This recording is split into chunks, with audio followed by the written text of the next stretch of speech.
नमस्कार, good evening, जय हिंद दोस्तों। Welcome to our educational channel Sunil academy. आप लोगों का बहुत बहुत स्वागत है। दोस्तों, आज का जो न्यूज़ आया है वो बीएड धारकों के लिए काफ़ी झकझोर देने वाला था, पर जब तक ऑफिशियल नोटिफिकेशन नहीं आ जाती है तब तक हमें क्या करना है, पढ़ते रहना है।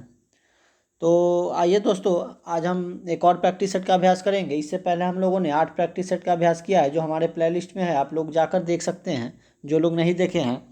तो आइए अगला प्रैक्टिस सेट का अभ्यास करेंगे। शुरू करते हैं आज का बिना देरी करते हुए। आज का पहला प्रश्न है कि पिछले 10 वर्षों में राज्य का शहरीकरण बहुत तेज़ी से बढ़ा है। 2011 की जनगणना के अनुसार बिहार में शहरीकरण का स्तर डैश प्रतिशत था, जो बढ़कर डैश प्रतिशत वर्तमान में हो गया है। देखिए, 2011 की जनगणना के अनुसार जो बिहार में शहरीकरण का स्तर था वो 11.3% था, और वर्तमान में जो हो गया है वो 15.3% हो गया है। तो इसलिए इसका राइट आंसर हो जाएगा ऑप्शन नंबर 2। मतलब जो 2011 की जनगणना के अनुसार था 11.3, लेकिन अभी जो वर्तमान में हो गया है वो शहरीकरण का क्षेत्र 15.3। तो इसलिए इसका राइट है 2 नंबर, इसका राइट आंसर है। आइए अगला प्रश्न देखते हैं। प्रश्न है 42 नंबर कि बिहार में खनिज उत्पादन के संदर्भ में निम्नलिखित कथनों पर विचार कीजिए। रोहतास में पाइराइट का सर्वाधिक भंडार है। चूना पत्थर कैमूर, भभुआ, मुंगेर एवं रोहतास जिले में पाया जाता है। जमुई जिले में सोने के भंडार पाए जाते हैं। और उपयुक्त में से एक से अधिक या उपयुक्त में से कौन से कथन सही है? केवल 1 और 3, केवल 3, केवल 1 और 2, या उपयुक्त में से एक से अधिक, या उपयुक्त में से कोई नहीं। तो देखिए, इसके बारे में बताया गया है कि ये इसका जो राइट आंसर है ये इसमें से एक से अधिक है, क्योंकि जो चूना पत्थर जो है, ये चूना पत्थर जो है वो कैमूर, मुंगेर एवं रोहतास जिले में पाया जाता है। तो ये भभुआ में, मुंगेर में, रोहतास जिलों में कई जगहों पे ये पाया जाता है। और जो पाइराइट है, रोहतास में जो है पाइराइट का उत्पादन बिहार के कुल पाइराइट जो अयस्क है उत्पादन का 95% जो है बिहार से आता है। और यह कहाँ पे पाया जाता है? रोहतास जिले में पाया जाता है। तो इसलिए इसका 1 भी है, राइट आंसर है। तो ये दोनों राइट आंसर है, इसलिए अगला, इसलिए इसका जो आंसर हो जाएगा उपयुक्त में से एक से अधिक। और देखिए, ये 3 नंबर जो है जमुई जिले में सोने का भंडार है। तो इसके बारे में भी थोड़ा हम जानकारी देख लेते हैं कि भारतीय भूवैज्ञानिक सर्वेक्षण में जमुई जिले में लगभग 222.88 मिलियन टन सोने का भंडार है, जिसमें 37.6 टन खनिज जो है अयस्क शामिल है। अतः कथन 3 भी सही है। तो इसलिए इसका जो राइट आंसर हो जाएगा ऑप्शन नंबर 4, उपयुक्त में से एक से अधिक, यानी 1, 2, 3 तीनों सही है, इसलिए इसका राइट आंसर है 4। आइए अगला प्रश्न देखते हैं। अगला प्रश्न है, प्रकाश वर्ष होता है वह वर्ष जिसमें सूर्य का प्रकाश अधिकतम रहा हो, वह वर्ष जिसमें कार्यभार हल्का रहा हो। प्रकाश द्वारा एक वर्ष में चली गई दूरी को प्रकाश वर्ष कहते हैं। तो इसका राइट आंसर ऑप्शन नंबर 3 है। इसी को प्रकाश वर्ष उसको कहते हैं, प्रकाश द्वारा एक वर्ष में चली गई दूरी को प्रकाश वर्ष कहते हैं। आइए दोस्तों अगला प्रश्न देखते हैं। अगला प्रश्न है कि तरुण तथा वृद्ध व्यक्तियों में प्रोटीन की आवश्यकता लगभग एक समान होती है। तरुणों में अधिक और वृद्धों में क्या होता है कि तरुणों में अधिक और वृद्धों में अधिक होती है। ये दोनों एक ही बता रहा है। तरुणों में बहुत अधिक और वृद्धों में बहुत कम होती है। उपयुक्त में से एक से अधिक, या उपयुक्त में से कोई नहीं। तो देखिए, इसका राइट आंसर हो जाएगा ऑप्शन नंबर 3। तरुणों में क्या होता है कि बहुत अधिक होता है, और वृद्धों में क्या होता है कि बहुत कम होता है। प्रोटीन की जो मात्रा होता है वो बहुत, वृद्धों में क्या होता है कि कम होता है, बूढ़े लोगों में कम होता है, लेकिन वो जो जवान हैं, बच्चे हैं, तरुणों में बहुत अधिक होती है। आइए अगला प्रश्न देखते हैं। प्रश्न है 45 कि उन स्रोतों का नाम बतलाइए जो प्राचीन भारत के व्यापारिक मार्गों पर मौन है। संगम साहित्य, मिलिंद पन्हो, जातक कहानियाँ। उपयुक्त में से एक से अधिक, या उपयुक्त में से कोई नहीं। तो देखिए, इसका राइट आंसर हो जाएगा मिलिंद पन्हो। आइए इसके बारे में कुछ जानकारी देख लेते हैं। मिलिंद पन्हो एक बौद्ध धर्म के क्या थे? धर्म ग्रंथ है, जिनको मिनांडर नामक शासक ने लिखा है। मिनांडर द्वारा लिखित मिलिंद पन्हो ग्रंथ मौर्य काल की जानकारी देता है। जो मिलिंद पन्हो जो है वो मौर्य काल की जानकारी देता है। भारतीय इतिहास के व्यापारिक मार्गों की कोई जानकारी मिलिंद पन्हो नहीं देता है। मिलिंद पन्हो जो है बौद्ध साहित्य में मिलिंद नामक से प्रसिद्ध है। प्रसिद्ध बौद्ध ग्रंथ मिलिंद पन्हो में नागसेन एवं मिनांडर की वृद्ध दार्शनिक वार्ताओं का संकलन मिलता है। तो देखिए, उन स्रोतों का नाम जो प्राचीन भारत के व्यापारिक मार्गों पर मौन है। तो मौन कौन है? जिसके बारे में नहीं मिलिंद पन्हो जो है व्यापारिक मार्गों के बारे में नहीं बताता है, तो इसलिए इसका राइट आंसर मिलिंद पन्हो। बाकी संगम साहित्य, जातक कहानियाँ, ये सब क्या है? बताता है किसके बारे में? भारत के व्यापारिक मार्गों के बारे में। अगला प्रश्न है 46 नंबर के, किस शासक वंश ने मंदिरों एवं ब्राह्मणों को सबसे अधिक ग्राम अनुदान में दिया था? तो गुप्त वंश, पाल वंश, राष्ट्रकूट वंश, इनमें से कोई नहीं है, इनमें से एक से अधिक। तो देखिए ये गुप्त वंश ही हैं जिन्होंने क्या किया था कि मंदिरों एवं ब्राह्मणों को सबसे अधिक ग्राम जो है अनुदान में दिया था। तो ये गुप्त वंश इसका राइट आंसर हो जाएगा। आइए अगला प्रश्न देखते हैं। अगला प्रश्न है कि क्या करता है? इसको सूची में मिलाना है। सूची में क्या करना है? इसको मिलाना है। तो देखिए एसिटिक अम्ल, लैक्टिक अम्ल, ब्यूटेरिक अम्ल, साइट्रिक अम्ल। तो हम लोग जानते हैं कि जो साइट्रिक अम्ल होता है, ये जो साइट्रिक अम्ल होता है वो खट्टा होता है, यानी डी, ये तो सीधा हो जाएगा डी का 2। तो देखिए डी का 2 2 2 2 है, तो अब क्या करेंगे? लैक्टिक अम्ल। जो लैक्टिक अम्ल होता है वो दूध में पाया जाता है, तो ये बी का 4। देखते हैं बी का 4, बी का 4 यानी ये बी का 4 हो गया और ये 2 हो गया डी का। उसके बाद बच गया ए का 3 और सी का 1। तो देखिए एसिटिक अम्ल जो होता है वो सिरका है, और उसके बाद कौन सा बच गया? ब्यूटेरिक अम्ल, वो है मक्खन। तो इसका राइट आंसर हो जाएगा ऑप्शन नंबर 2। ठीक है, इसे मिला लेंगे हम लोग। साइट्रिक से नींबू, साइट्रिक नींबू, लैक्टिक दूध, एसिटिक सिरका, और ब्यूटेरिक अम्ल मक्खन। तो इसका राइट आंसर ऑप्शन नंबर 2 हो जाएगा, 3 4 1 2। ठीक है, चलिए अगला प्रश्न देखते हैं। अगला प्रश्न है कि किस काल में अछूत की अवधारणा स्पष्ट रूप से उद्धत हुई है? ऋग्वैदिक काल में, उत्तर वैदिक काल में, उत्तर गुप्त काल में, इनमें से कोई नहीं या इनमें से एक से अधिक। तो देखिए जो उत्तर वैदिक काल है इसी में जो अछूत की अवधारणा है स्पष्ट रूप से उद्धत हुई है। ठीक है, तो इसका राइट आंसर उत्तर वैदिक काल। आइए अगला प्रश्न देखते हैं। अगला प्रश्न है कि निम्नलिखित में से किस एक का निर्माण हमारे शरीर में नहीं होता है? विटामिन ए, प्रोटीन, एंजाइम, उपयुक्त में से एक से अधिक या इनमें से कोई नहीं। तो देखिए इसका जो right answer option number A, जो जिसका निर्माण हमारे शरीर में नहीं होता है वो है विटामिन ए। प्रोटीन का निर्माण होता है, एंजाइम का निर्माण होता है, लेकिन ये जो विटामिन ए है इसका निर्माण हमारे शरीर में नहीं होता है। चलिए अगला प्रश्न देखते हैं। अगला प्रश्न है निम्नलिखित गैसों में से कौन सी एक गैस धरती पर जीवन के लिए हानिकारक और लाभदायक दोनों है? जीवन के लिए हानिकारक और लाभदायक क्या है? दोनों है। तो ऑक्सीजन, नाइट्रोजन, कार्बन डाइऑक्साइड, इनमें से कोई नहीं है, इनमें से एक से अधिक। तो देखिए ये कार्बन डाइऑक्साइड ही गैस है जो हमारे लिए हानिकारक भी है और लाभदायक भी है। अब कैसे, इसके बारे में आइए थोड़ा जानकारी देख लेते हैं कि कार्बन डाइऑक्साइड एक ऐसी गैस है जो धरती पर जीवन के लिए हानिकारक और लाभदायक दोनों है। कार्बन डाइऑक्साइड जो है का उपयोग पृथ्वी पर पेड़ पौधों द्वारा किया जाता है तथा ऑक्सीजन विमुक्त किया जाता है जो मानव जीवन हेतु प्राणवायु है। साथ ही कार्बन डाइऑक्साइड वातावरण के लिए भी महत्वपूर्ण है क्योंकि वह पृथ्वी के सतह पर उत्सर्जित ऊष्मा का अवशोषण कर ग्रहण को शीत ग्रह बनने से रोकता है। कार्बन डाइऑक्साइड की मात्रा में अत्यधिक वृद्धि के कारण वैश्विक तापमान की समस्या गंभीर हो रही है, अतः इस रूप में यह मानव जीवन के लिए हानिकारक। देखिए कि कार्बन डाइऑक्साइड जो है वो पेड़ पौधे कार्बन डाइऑक्साइड लेते हैं और पेड़ पौधे क्या उत्सर्जित करते हैं? ऑक्सीजन। तो वो हमारे लिए लाभदायक है। अगर कार्बन डाइऑक्साइड ही ना रहेगा तो पेड़ पौधे क्या लेंगे? क्या ग्रहण करेंगे वो? जैसे हम लोग ऑक्सीजन लेते हैं, ऑक्सीजन ना हो तो हम लोग क्या मतलब कैसे श्वास लेंगे? तो इसलिए ये कार्बन डाइऑक्साइड जो है वो हमारे लिए लाभदायक भी है और हानिकारक भी है। तो ये क्या करते हैं? पेड़ पौधों को अपना समझिए कि ये पेड़ पौधे के ऑक्सीजन है। जैसे हम लोग ऑक्सीजन हमारे लिए है वैसे ही पेड़ पौधे के लिए कार्बन डाइऑक्साइड ही ऑक्सीजन है। चलिए अगला प्रश्न देखते हैं। अगला प्रश्न है 51 नंबर कि तिब्बत में मानसरोवर झील के पास जिस नदी का स्रोत है वह है ब्रह्मपुत्र, सतलज, सिंधु, उपयुक्त में से एक से अधिक या उपयुक्त में से कोई नहीं। तो देखिए मानसरोवर जो झील है, मानसरोवर जो तिब्बत में झील है उसके पास से क्या निकलता है? एक ब्रह्मपुत्र नदी भी निकलती है, सतलज नदी भी निकलती है और सिंधु नदी भी निकलती है। ये तीनों का जो है जगह कहाँ से है? वो मानसरोवर झील के पास से है। आइए इसके बारे में थोड़ा देख लेते हैं कि मानसरोवर जो कि तिब्बत में स्थित है एक झील है, ब्रह्मपुत्र नदी, सतलज नदी और सिंधु नदी का उद्गम स्थल है।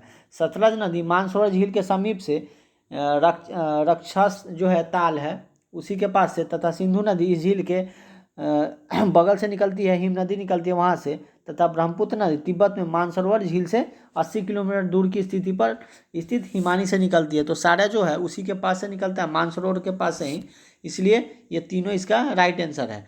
ये ब्रह्मपुत्र नदी जो निकलती है वो ऐसे चल के अरुणाचल से होते हुए, असम होते हुए और बांग्लादेश में आ जाती है। उसी प्रकार सतलज नदी जो है यहाँ से पंजाब होते हुए ऐसे करके पाकिस्तान चला जाता है, तथा सिंधु नदी ऊपर से कश्मीर होते हुए ये इधर पाकिस्तान में चली जाती है और सतलज नदी जाकर सिंधु नदी में मिल जाती है। तो ये जो सारे हैं वो तिब्बत में मानसरोवर झील के पास से ही निकलती है। तो इसका राइट आंसर उपयुक्त में से एक से अधिक। आइए अगला प्रश्न देखते हैं। अगला प्रश्न है कि जल से बाहर निकाल ली जाने पर मछलियां मर जाती है क्योंकि उन्हें ऑक्सीजन अधिक मात्रा में प्राप्त होता है, उनका शारीरिक ताप बढ़ जाता है, वे श्वास नहीं ले पाते, उपयुक्त में से कोई नहीं। तो देखिए जब जल से जब मछली निकल जाती है तो वे क्या करते हैं, श्वास नहीं ले पाती है। जैसे ही उसको बाहर निकालते हैं तो वो क्या करती है, श्वास नहीं ले पाती, क्योंकि वो गलफड़ों से श्वास लेती है।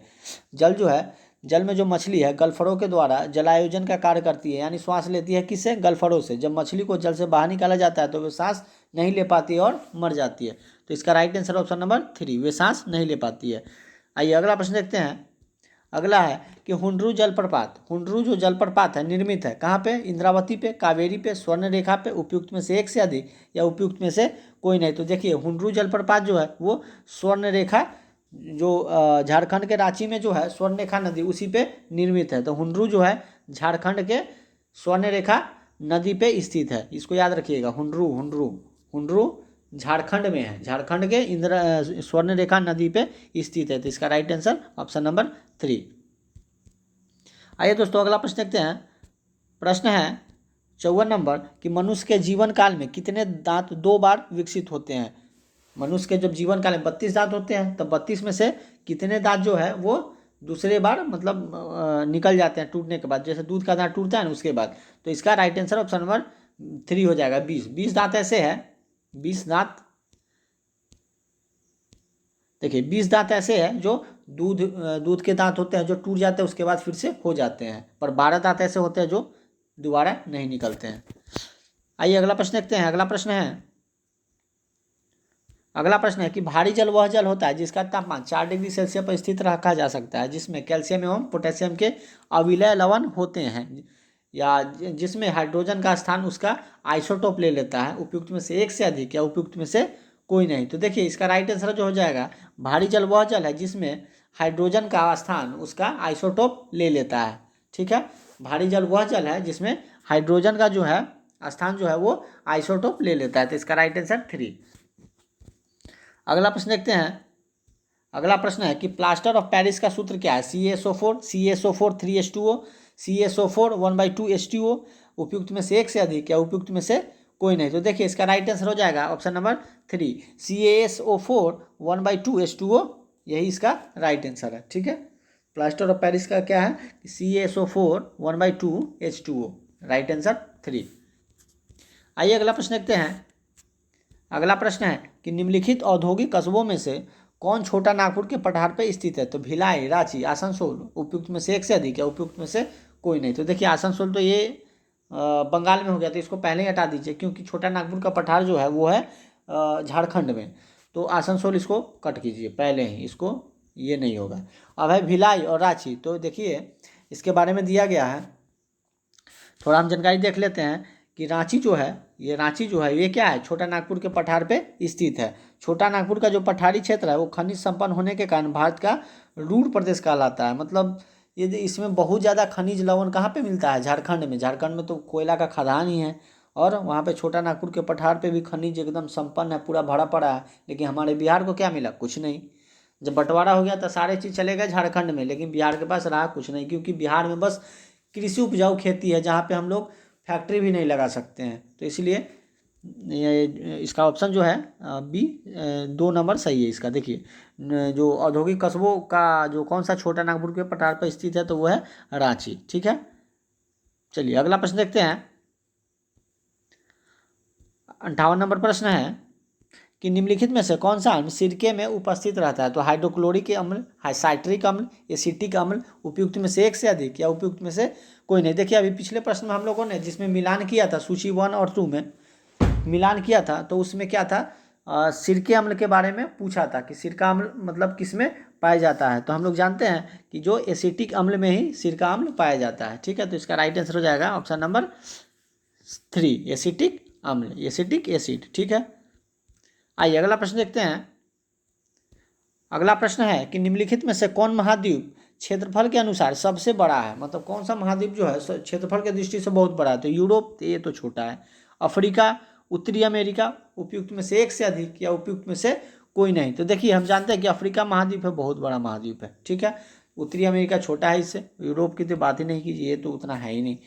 तो सबसे बड़ा जो महाद्वीप है वो है अफ्रीका महाद्वीप। ठीक है, तो इसका राइट आंसर ऑप्शन नंबर 2 हो जाएगा। और सब इसमें अगर सबसे बड़ा की बात करा जाए तो वो है एशिया। एशिया महाद्वीप जो है सबसे बड़ा है, लेकिन यहाँ ऑप्शन दिया नहीं एशिया का, इसलिए यहाँ पे उससे छोटा है अफ्रीका, यानी इसमें सबसे बड़ा अफ्रीका है। आइए अगला प्रश्न देखते हैं। अगला प्रश्न क्या कहता है कि अंत्योदय कार्यक्रम का उद्देश्य क्या है। अंत्योदय कार्यक्रम जो है उसका उद्देश्य क्या है। तो अल्पसंख्यकों का विकास करना, दलितों की उन्नति करना, गरीबों में सबसे गरीब की सहायता करना, उपयुक्त में से एक से अधिक या उपयुक्त में से कोई नहीं। तो देखिए इसका राइट आंसर हो जाएगा अंत्योदय जो कार्यक्रम है वो गरीबों में सबसे गरीब की क्या करना है, सहायता करना है। अंत्योदय कार्यक्रम का मुख्य उद्देश्य क्या है कि गरीबों में जो सबसे गरीब है उसकी सहायता करना है। और इसका कार्यक्रम का शुरुआत कब हुआ था। तो ये 2000 ईस्वी में, याद रखिएगा अंत्योदय जो कार्यक्रम है इसका 2000 ईस्वी में मतलब शुरुआत हुई थी। ठीक है, आइए अगला प्रश्न देखते हैं। प्रश्न है कि निम्नलिखित में से कौन एक पतन नगर नहीं है।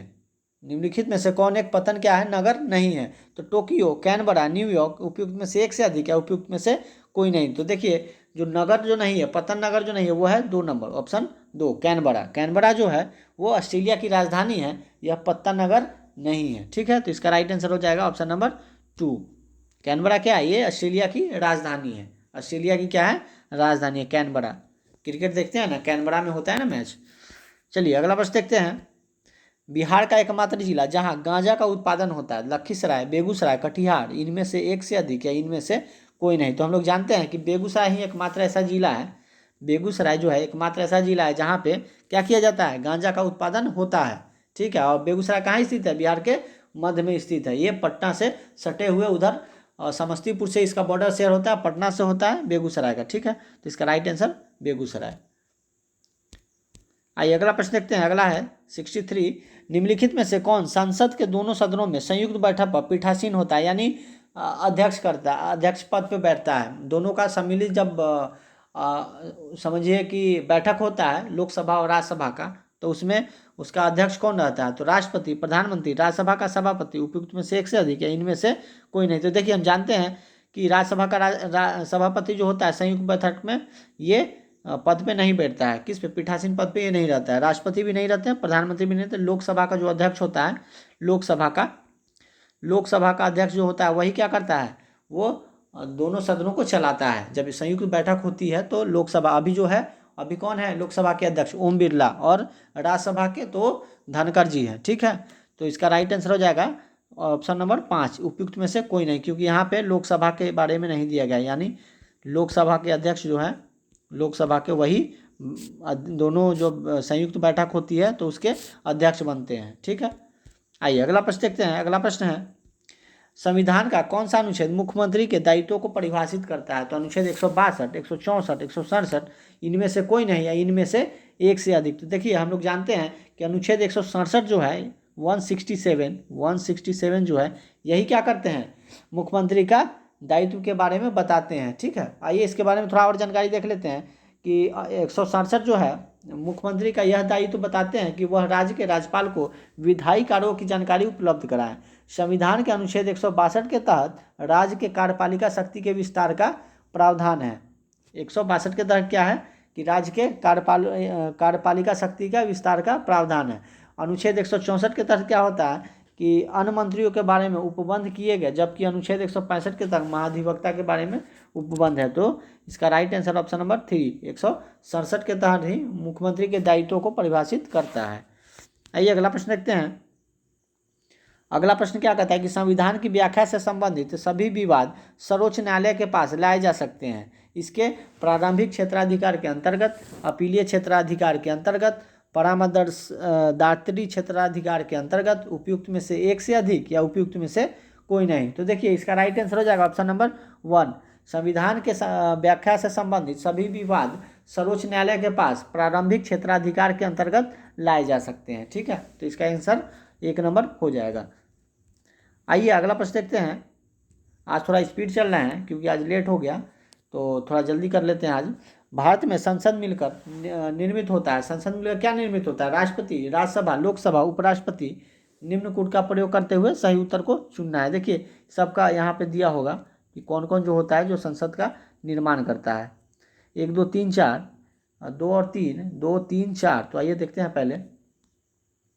जो संसद का निर्माण करने में राष्ट्रपति होते हैं, राज्यसभा होते हैं और लोकसभा होते हैं, और उपराष्ट्रपति भी उसी में होते हैं। वो क्या होता है? पदेन सभापति होते हैं। किसके? तो राज्यसभा के। ठीक है, राज्यसभा के क्या होते हैं? पदेन सभापति होते हैं।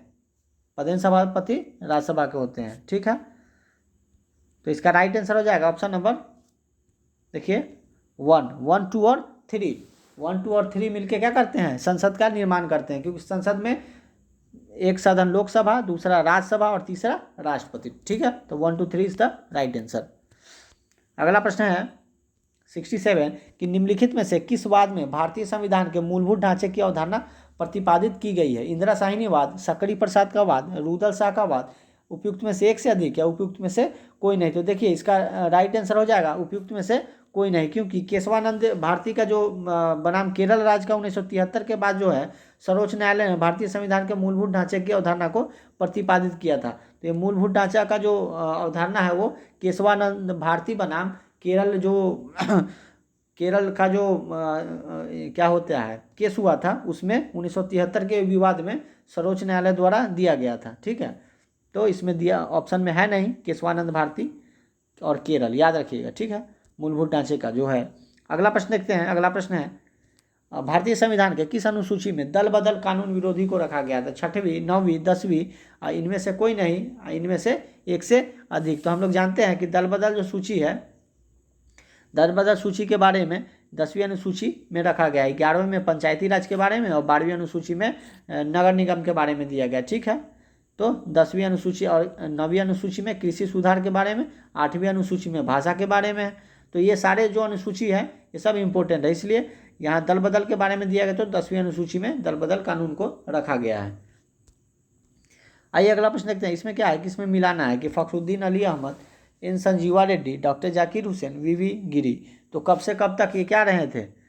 ये राष्ट्रपति हैं। तो कब से कब तक ये राष्ट्रपति बने थे? ठीक है, तो जो फखरुद्दीन अली जो है 1974 से 77 तक बने थे। 1974 से 77 तक बने थे। तो एक का हो जाएगा 2। तो आइए मिलाते हैं पहले यहाँ, 1 का 2, 1 का 2, तो यहाँ 2 2 है। बी का 3, तो बी का 3, यानी 77 से 82 तक कौन? एन संजीवा रेड्डी थे। अब सी का 1 और डी का 4, इसी में क्या है? अंतर है। तो सी का जो है सी का हो जाएगा सी का 4, यानी सी का 4 ये हो जाएगा, और डी का 1। तो इसका राइट आंसर ऑप्शन नंबर 3 हो जाएगा। ठीक है, चलिए अगला प्रश्न देखते हैं। अगला प्रश्न क्या कहता है कि निम्नलिखित में से कौन राज्यपाल को पद की शपथ ग्रहण करवाता है? तो राज्यपाल को कौन पद की शपथ ग्रहण करवाता है? तो भारत का राष्ट्रपति, सर्वोच्च न्यायालय का मुख्य न्यायाधीश, उच्च न्यायालय का मुख्य न्यायाधीश, या उपयुक्त में से कोई नहीं, या उपयुक्त में से एक से अधिक। तो देखिए इसका जो आंसर हो जाएगा, जो राज्यपाल है, राज्यपाल को संविधान का अनुच्छेद 159 के तहत क्या करते हैं? तो उच्च न्यायालय के जो है मुख्य न्यायाधीश है वही क्या करते हैं? शपथ दिलवाते हैं। राष्ट्रपति को सर्वोच्च न्यायालय के, और राज्यपाल को, जो राज्य के राज्यपाल होते हैं उनको कौन दिलाता है? तो उच्च न्यायालय के मुख्य न्यायाधीश जो होते हैं शपथ दिलवाते हैं। ठीक है, शपथ दिलवाते हैं उच्च न्यायालय के मुख्य न्यायाधीश। चलिए अगला प्रश्न देखते हैं हम लोग। अगला प्रश्न है 71 नंबर की जीवन बीमा निगम एक उदाहरण है व्यावसायिक बैंक का, विकास बैंक का, निवेश बैंक का, उपयुक्त में से एक से अधिक या उपयुक्त में से कोई नहीं। ठीक है, तो इसका राइट आंसर हो जाएगा, इसका राइट आंसर हो जाएगा जो जीवन बीमा निगम है वो है निवेश बैंक का क्या है? एक उदाहरण है। ठीक है, जीवन बीमा निगम एक निवेश बैंक का उदाहरण है। कई कई प्रकार के बैंक होते हैं, जैसे व्यावसायिक बैंक, विकास बैंक, सहकारी बैंक, वाणिज्य बैंक, ये सारे बैंकों के प्रकार है। लेकिन जीवन बीमा निगम जो है वो निवेश बैंक के क्या है, एक उदाहरण है। तो इसका राइट आंसर ऑप्शन नंबर 3। आइए अगला प्रश्न देखते हैं। अगला प्रश्न है कि भारत के नियंत्रक एवं महालेखा परीक्षक के संघ के लेखा संबंधी प्रतिवेदनों को सर्वप्रथम निम्न में से किसको प्रस्तुत किया गया था? तो लोक लेखा समिति के अध्यक्ष को, लोकसभा के अध्यक्ष को, भारत के राष्ट्रपति को, उपयुक्त में से एक से अधिक या उपयुक्त में से कोई नहीं। तो देखिए इसका राइट आंसर हो जाएगा ऑप्शन नंबर 3। यहाँ देखिए 4 गलती से 4 कर दिया गया है, लेकिन ये जो है इसका राइट आंसर भारत के जो राष्ट्रपति को क्या करते हैं, भारत के राष्ट्रपति के समक्ष ये क्या करते हैं, प्रस्तुत करते हैं अपना। ठीक है, आइए अगला प्रश्न देखते हैं। भारत के संविधान के किस अनुच्छेद के अधीन भारत के राष्ट्रपति को अध्येता जारी करने की शक्ति है? मतलब किस अनुच्छेद के अधीन राष्ट्रपति को अध्यादेश जारी करने की शक्ति प्राप्त है? तो अनुच्छेद 356, 360, अनुच्छेद 1 to 3। तो देखिए 356 और 360 क्या है, आपातकालीन का स्थिति है, यानी 360 जो है वित्तीय आपात और 356 जो है वो राष्ट्रीय आपात है। ठीक है, और अनुच्छेद 123 है, इसी के तहत क्या है, अनुच्छेद 123 के तहत ही राष्ट्रपति को अध्यादेश जारी करने की शक्ति प्राप्त है। तो इसका राइट आंसर हो जाएगा ऑप्शन नंबर 3। आइए अगला प्रश्न देखते हैं। अगला प्रश्न क्या कहता है कि निम्नलिखित में से कौन से जानवर को खेती बाड़ी के लिए पाला जाता है? तो खेती बाड़ी की गाय, घोड़ा, बैल, उपयुक्त में से एक से अधिक या उपयुक्त में से कोई नहीं। तो देखिए खेती बाड़ी के लिए हम लोग क्या बैल से खेत जोतता है, शुरू से ही बैलों से खेत को जोता जाता आ रहा है। तो ये इसका राइट आंसर क्या है, खेती बाड़ी के लिए बैल को हम लोग पालते हैं। आइए अगला प्रश्न देखते हैं। प्रश्न है 75 नंबर कि खो खो, कबड्डी, स्टापू आदि किस प्रकार के खेलों के उदाहरण थे? व्यक्तिगत तो है नहीं। अंदर खेले जाने वाले खेल, स्थानीय खेल, उपयुक्त में से एक से अधिक, उपयुक्त में से कोई नहीं। तो देखिए ये व्यक्तिगत खेल नहीं है, अंदर खेले जाने वाला खेल भी नहीं है, ये है क्या, स्थानीय खेल। तो इसका राइट आंसर हो जाएगा ऑप्शन नंबर 3। ठीक है, आइए अगला प्रश्न देख लेते हैं। अगला प्रश्न क्या कहता है कि वायु में नाइट्रेट की अधिकता जो है होने से कौन सा रोग होता है? नाइट्रेट की अधिकता जो हो जाएगा वायु में तो कौन सा रोग हो जाएगा? टाइफाइड, ब्लू बेबी रोग, पीलिया, उपयुक्त में से एक से अधिक या उपयुक्त में से कोई नहीं। तो देखिए इसका राइट आंसर है जो ब्लू बेबी वेग ये कब होता है? जब हवा में नाइट्रेट की अधिकता बढ़ जाती है। तो कौन सा रोग हो जाता है? ब्लू बेबी वेग। आइए अगला प्रश्न देखते हैं। लैक्टोमीटर का प्रयोग आमतौर पर किसका घनत्व मापने के लिए किया जाता है? तो पानी, तेल, दूध। तो लैक्टोमीटर हम लोग जब भी समिति में जाते हैं दूध लेने या दूध देने तो लैक्टोमीटर से दूध की जांच होती है। ठीक है, तो इसका राइट आंसर हो जाएगा ऑप्शन नंबर 3। आइए अगला प्रश्न देख लेते हैं। अगला प्रश्न है दोस्तों 78 नंबर, किसकी कमी से शरीर में ऑस्टोपोरोसिस होता है? तो पोटेशियम, कैल्शियम, सल्फर, उपयुक्त में से एक से अधिक या उपयुक्त में से कोई नहीं। तो देखिए इसका राइट आंसर हो जाएगा ऑप्शन नंबर 2। जो कैल्शियम जो है वो क्या करता है, कैल्शियम की कमी से क्या होता है, ऑस्टियोपोरोसिस जो होता है वो हो जाता है। ठीक है, आइए अगला प्रश्न देखते हैं। अगला प्रश्न है रिएक्टर एवं मर्केली मापदंड को आम किसके साथ जोड़ेंगे? बाढ़ से, सूखा से, भूकंप से। तो रिएक्टर स्केल जानते हैं कि भूकंप से जोड़ा जाता है। तो इसका राइट आंसर हो जाएगा ऑप्शन नंबर 3। अगला प्रश्न है कि पोर्ट ब्लेयर को पहले किस नाम से जाना जाता था? जो अंडमान निकोबार का पोर्ट ब्लेयर है उसको किस नाम से जाना जाता था? तो पोर्ट कार्निवालिस, पोर्ट डलहौजी, पोर्ट वेलिजली, उपयुक्त में से कोई नहीं या उपयुक्त में से एक से अधिक। ठीक है, तो इसका राइट आंसर हो जाएगा ऑप्शन नंबर 1। पोर्ट कार्निवालिस के नाम से पोर्ट ब्लेयर को पहले जाना जाता था। ठीक है, आइए अगला प्रश्न देखते हैं। अगला प्रश्न है कि आयुर्वेद का कौन सा भाग मानसिक विकारों के बारे में बताता है तथा इलाज की चर्चा करता है? काल चिकित्सा, वशीकरण, भूत विधा, उपयुक्त में से एक से अधिक और उपयुक्त में से कोई नहीं। तो देखिए ये भूत विधा है, इसी के बारे में क्या करता है, ये बताता है कौन? आयुर्वेद। ठीक है, आयुर्वेद का एक मानसिक विकारों के बारे में कौन बताता है? भूत विधा। आइए अगला प्रश्न देखते हैं। प्रश्न है 82 नंबर, निम्नलिखित में से आर्थिक दृष्टि से कौन सा वृक्ष महत्वपूर्ण है? यूकेलिप्टस ये जो है यूकेलिप्टस महोगनी, पीपल, उपयुक्त में से कोई नहीं, या उपयुक्त में से एक से अधिक। तो देखिए इसका राइट आंसर हो जाएगा महोगनी। महोगनी जो है वो सदाबहार पेड़ है। महोगनी क्या है? वो सदाबहार वन में मिलने वाला सदाबहार क्या है? पेड़ है। तो यही इसका राइट आंसर हो जाएगा। आइए दोस्तों अगला प्रश्न देख लेते हैं। अगला प्रश्न है कि हुसैन सागर झील अचानक एक जीव की वृद्धि से नष्ट हो गई। इस जीव का क्या नाम है? मगरमच्छ, जलकुंभी, सूक्ष्म जीव, उपयुक्त में से एक से अधिक, या उपयुक्त में से कोई नहीं। तो देखिए इसका राइट आंसर हो जाएगा ऑप्शन नंबर 2 जलकुंभी। जलकुंभी से जलीय जो नाइट्रोजन की तीव्र गति से हानि होती है। इसी कारण क्या हुआ कि झीलों का गुणवत्ता प्रभावित हो गया और पतन हो रहा है अभी तक। हुसैन सागर झील जो है अहमदाबाद और सिकंदराबाद के बीच में अवस्थित है, जो अभी मतलब मुश्किल में है। आइए अगला प्रश्न देखते हैं। अगला प्रश्न है 84 नंबर कि निम्नलिखित में से कौन आर्थिक विकास के लिए प्रत्यक्ष रूप से महत्वपूर्ण नहीं है? तो मृदा की मात्रा, मूल्य स्थिरता, बचत दर, उपयुक्त में से एक से अधिक, या उपयुक्त में से कोई नहीं। तो देखिए ये मुद्रा की मात्रा जो है इसका क्या है?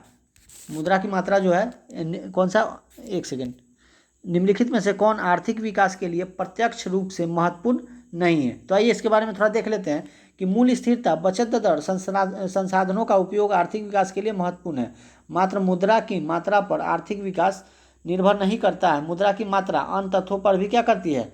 निर्भर करती है। तो ये इसका राइट आंसर हो जाएगा मुद्रा की मात्रा। आइए अगला प्रश्न देखते हैं। अगला प्रश्न है कि भारत में प्रत्येक पंचायत का कार्यकाल किस दिनांक से 5 वर्ष का होता है? अपने प्रथम अधिवेशन के लिए निर्धारित तिथि से, चुनाव की अधिघोषणा की तिथि से, चुनाव परिणाम की घोषणा की तिथि से, उपयुक्त में से एक से अधिक, या उपयुक्त में से कोई नहीं। तो देखिए भारत में जो है प्रत्येक पंचायत का कार्यकाल उनके प्रथम अधिवेशन से 5 वर्ष तक होता है, यानी प्रथम अधिवेशन के निर्धारित तिथि से 5 वर्ष तक होता है। ठीक है।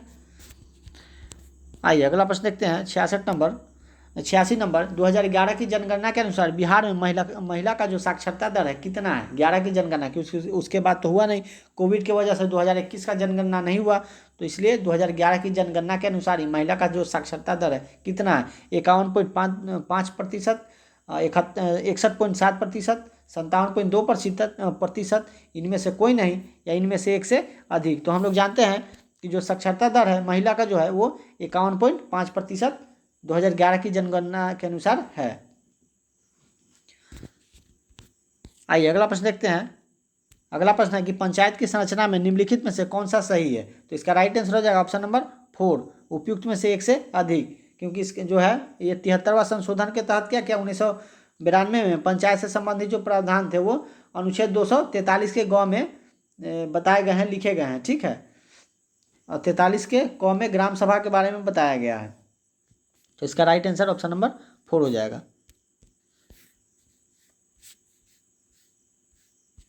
आइए देखते हैं। ये 88 नंबर प्रश्न है कि बिहार में ज्ञानपीठ सम्मान से सम्मानित प्रथम व्यक्ति कौन थे? विद्यापति, रामधारी सिंह दिनकर, फणीश्वर नाथ रेणु, उपयुक्त में से एक से अधिक, या उपयुक्त में से कोई नहीं। तो रामधारी सिंह दिनकर जी थे, इन्हें क्या हुआ था? ज्ञानपीठ पुरस्कार का सम्मान मिला था। ठीक है। चलिए दोस्तों आज के लिए इतना ही, मिलेंगे फिर अगले वीडियो में, तब तक के लिए नमस्कार।